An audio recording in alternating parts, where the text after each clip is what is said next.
చూడండి వీధి కుక్కలు చిన్న చిన్న పిల్లల మీద దాడి చేసి కరిసి చంపేస్తున్నాయి అనేటువంటి వార్తలు వస్తే కళ్ళకి వెళ్ళి నీళ్ళు వస్తున్నాయి. అమ్మ మేయర్ గారు మీరు స్పందించాల్సింది వాటి మీద. అన్నపూర్ణ క్యాంటీన్ తీసుకుపోయి ఇందిరమ్మ క్యాంటీన్ అని పేరు మార్చినంత మాత్రాన జిహెచ్ఎంసీకి ఏం ఫలితం కాదు.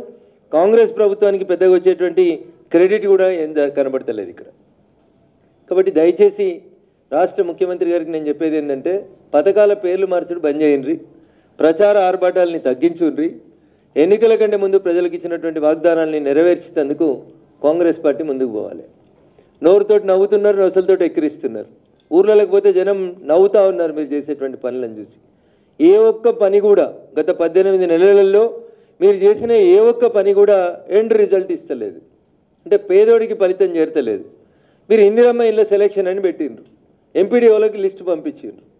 నేను ఈ సందర్భంగా అడుగుతా ఉన్నా, ఏదన్నా ఒక్క ఊరికి కాంగ్రెస్ ఎమ్మెల్యే కానీ కాంగ్రెస్ మంత్రులకు కానీ ధైర్యం ఉంటే మీ నియోజకవర్గంలో ఒక్క ఊరికి పోదాం, పోయి ఇట్లే గ్రామ పంచాయతీ కాడ కషీర్ కాడ ఒక మీటింగ్ పెడదాం. ఊర్లో ఇల్లు లేని వాళ్ళకి వచ్చినాయా ఇందిరమ్మ ఇల్లు, కాంగ్రెస్ వాళ్ళకి వచ్చినాయా ఒక్కసారి మీరు ఆత్మ పరిశీలన చేసుకోండి దయచేసి. ఏ ఊరికైనా నేను రావడానికి సిద్ధంగా ఉన్నా. ఆఖరికి ముఖ్యమంత్రి గారి సొంత నియోజకవర్గమైన కొడంగల్కైనా పోదాం. ఒక ఊరికి పోయి కషీర్ కాడకి ఇట్లా మీటింగ్ పెట్టి పోలీసు వాళ్ళు బందోబస్తు లేకుండా ఊరు వాళ్ళందరినీ పిలిచి బయట వాళ్ళు ఎవరు తీసుకుపోకుండా ఇందిరమ్మ ఇండ్లు ఈ ఊర్లో అందరు గరీబులకు వచ్చినాయా కాంగ్రెస్ వాళ్ళకి వచ్చినాయా అని అడుగుండ్రు. ఇగో ఇది మీ పనితీరుకు దర్పణం. బువ్వ ఉడికిందా లేదా అంటే అవన్నీ మెతుకులు విసుకాల్సిన అవసరం లేదు. ఒక్క ఊరిని శాంపుల్గా చెక్ చేయమని చెప్పి ముఖ్యమంత్రి గారికి వారి సొంత నియోజకవర్గంలో ఒకసారి చూడమని చెప్పి ఈ సందర్భంగా నేను ముఖ్యమంత్రి గారికి విజ్ఞప్తి చేస్తూ, పేర్లు మార్చడం వల్ల, పేర్లు గొప్ప గొప్ప పేర్లు పెట్టడం వల్ల ఈ రాష్ట్రంలో వచ్చేటువంటి ఫలితం ఏం లేదు. ప్రజలు చాలా ఇబ్బంది పెడతా ఉన్నారు.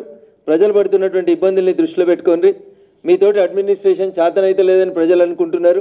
కనీసం స్థానిక సంస్థలకు కూడా ఎన్నికలు పెట్టేటువంటి పరిస్థితి లేదు మీకు. కోర్టులు చెప్తే కూడా కనీసం పెట్టేటువంటి పరిస్థితి లేదు.